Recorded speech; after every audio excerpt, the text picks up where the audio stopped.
ఇల్లు దాటితే కారంటారు, 5 రోజుల పని అంటారు, కొవ్వు మాత్రం కొయిస్తారు. ఫారిన్ జీవులు స్పీడు మనుషులు, ఏసీ లైఫ్ లో లేజీ బతుకులివి. ఈస్ట్ లైఫ్ వేస్ట్ మామా, మన వెస్ట్ లైఫే బెస్ట్ మామా. అప్పట్లో వెన్నెల అనే సినిమాలో వచ్చిన పాట ఇది. కొన్ని దశాబ్దాల క్రితమే అమెరికా జీవితం గురించి ఈ పాటలో వర్ణించారు. ఆ పాటకు అప్పట్లో పరిస్థితులకు పెద్దగా తేడా ఉండేది కాదు. ఇప్పుడైతే 100% సరిపోతుంది. వీసాలు ఒక సమస్య, ఉద్యోగం ఒక సమస్య, బయటికి వెళితే ఒక సమస్య, అసలు అక్కడ ఉండడమే ఒక పెద్ద సమస్య. కష్టపడి చదువుకుని ఉద్యోగం సంపాదించి భారీగా వేతనం అందుకుంటుంటే ఏదో ఒక రూపంలో అక్కడ దాడి జరుగుతూనే ఉంటుంది. కొంతమంది రాక్షస మూకలు పైశాచికంగా కాల్పులు జరుపుతూ ఉంటారు. కేసులు, విచారణ, శిక్ష అనే విషయాన్ని పక్కన పెడితే పోయిన ప్రాణాలు మాత్రం తిరిగి రావు. అమెరికాలో కొంతమంది దుర్మార్గుల వల్ల ప్రాణాలు కోల్పోయిన భారతీయులు చాలా మంది ఉన్నారు.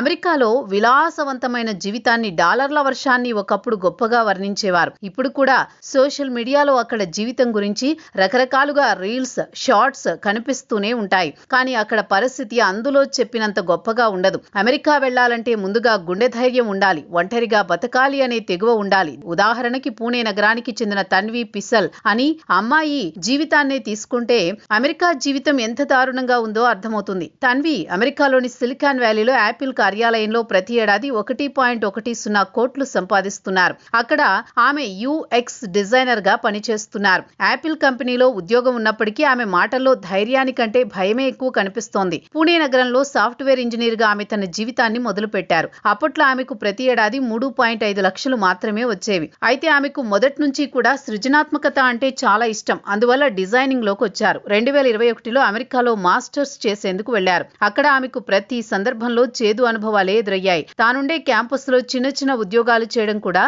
ఇబ్బందిగా మారింది. చదువును పూర్తి చేసిన అనంతరం 2023లో ఆమె ఐడి కంపెనీలో నెలకు 5 లక్షల వేతనంతో చేరారు. ఆ తర్వాత ఆమెకు అమెరికాలో జాబ్ మార్కెట్ ఎంత దారుణంగా ఉంటుందో అర్థమైంది. గత ఏడాది అక్టోబర్లో ఆమె పనిచేస్తున్న కంపెనీ లే ఆఫ్ ప్రకటించింది. దీంతో తన్వి ఉద్యోగం పోయింది. అనంతరం మరో ఉద్యోగాన్ని సంపాదించడానికి తన్వికి చాలా సమయం పట్టింది. దాదాపు 10 రౌండ్ల పాటు ఇంటర్వ్యూలు దాటుకుని న్యూయార్క్ ప్రాంతంలోని ఓ సంస్థలో చేరారు. కేవలం 2 వారాల్లోని కాలిఫోర్నియా ప్రాంతం నుంచి న్యూయార్క్ కు తన మకాం మార్చాల్సి వచ్చింది. కేవలం 12 రోజుల్లోని ఆ సంస్థ ఆమెను ఉద్యోగం నుంచి తొలగించింది. దానికి చెప్పిన కారణం రాత్రి 9 గంటల తర్వాత ఆమె కార్యాలయంలో ఉండకపోవడం వల్లే ఉద్యోగం నుంచి తొలగించామని ఆ సంస్థ చెప్పింది. అప్పటికి ఆమె చేతిలో వీసా ఉంది. కాకపోతే దాని గడువు 60 రోజులు మాత్రమే. అప్పట్లోగా గనక ఆమెకు ఉద్యోగం దొరకకపోతే మళ్లీ ఇండియాకు వెళ్లిపోవాలి. ఈ నేపథ్యంలో తన్వి ఒక యుద్ధాన్నే చేశారు. ప్రతిరోజు తెల్లవారుజామున 4 గంటలకే లేచేవారు. వీకెండ్ లోనూ ఉద్యోగాలకు దరఖాస్తులు చేసేవారు. ఉదయం 7 నుంచి 9 గంటల వరకు కంపెనీల వెబ్సైట్లు పరిశీలించి దరఖాస్తులు పంపేవారు. అలా ఆమె చూపించిన పట్టుదల వల్ల యాపిల్ కంపెనీలో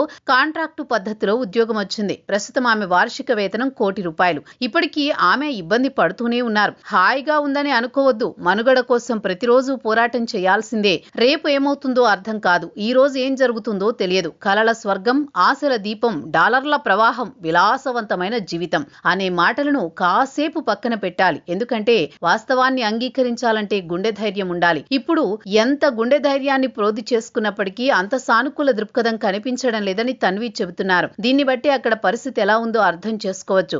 అధ్యక్షుడు ట్రంప్ వ్యవహారాలు, యుద్ధాలు, అమెరికాలో పెరిగిపోయిన నిరుద్యోగం, ఆర్థిక పరిస్థితి, ఇతర విధానాలైన సమస్యలు అన్నీ కూడా శ్వేతదేశంలో ఉన్న వారిని తీవ్రంగా ఇబ్బంది పెడుతున్నాయి. దీనికి తోడు అక్కడ వర్ణ వివక్ష కొనసాగుతూనే ఉంది. పైకి అమెరికా ప్రభుత్వం గొప్పగా చెబుతున్నప్పటికీ అక్కడ పరిస్థితి ఏమాత్రం బాగోలేదు. ఇకపై బాగుపడుతుందన్న నమ్మకం కూడా లేదు.